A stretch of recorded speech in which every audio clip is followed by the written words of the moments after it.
Ooh, what's up chaps, I'm Magical Mike and I'm going to talk about the Queen's Jubilee. No, not our dear Queen Liz. I'm on about the Queen Jenna. The Queen Jenna in Guild Wars 2. Yes, the one and only. There's actually a bunch going on in this patch, so I'm going to zip through a lot of it and elaborate on the stuff that I find most interesting. The story itself hasn't done much yet, despite what some people think, so I'm going to skip over that. The pavilion itself is pretty amazing for farming. So grab your dusty old magic find gear and head into the destroyer pen for some delicious loot. You can get these buffs from the NPCs in the middle that give you 150% bonus magic find as well, so don't pass that up. The area scales you to level 80 as well, so if you want to level an alt fairly quickly, then get it in there and get the hurt on everything. There are achievements for representing each of the people in the middle that look grindy at first, but you get 100 kills so fast in here that it just does not matter at all. Go get them. The other draw here are the legendary bosses that drop the new champion loot boxes, and also a chest of loot as well. The boxes can have all sorts of junk in them, but they have a chance of giving you these really cool new skins. Most of these are really expensive right now as well, so even if you don't like them, you can make a lot of bank right now. I love that finally there's this incentive to kill champions now for the unique skins. I've even gotten 2 of them so far.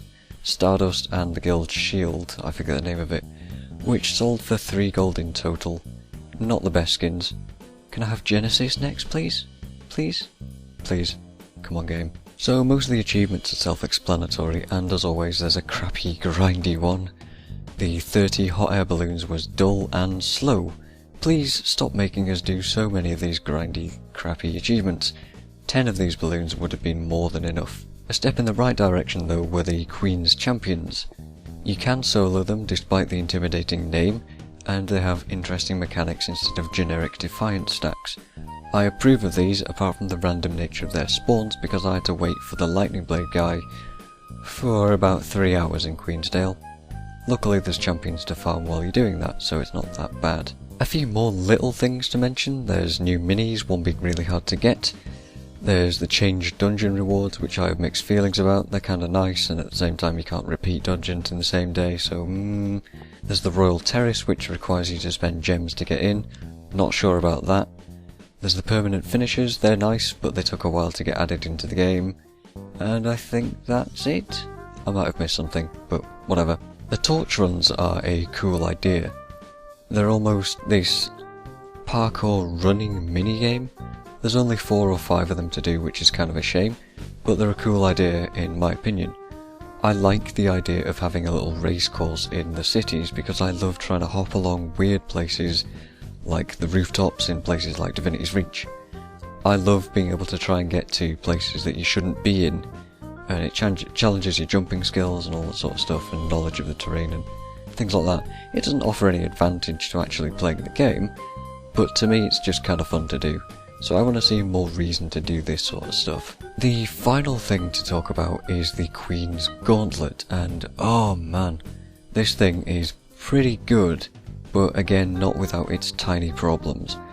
The gambit system is a very good idea, the ticket system seems to work fine, but there's bugs and exploits that people have discovered, which I do not approve of.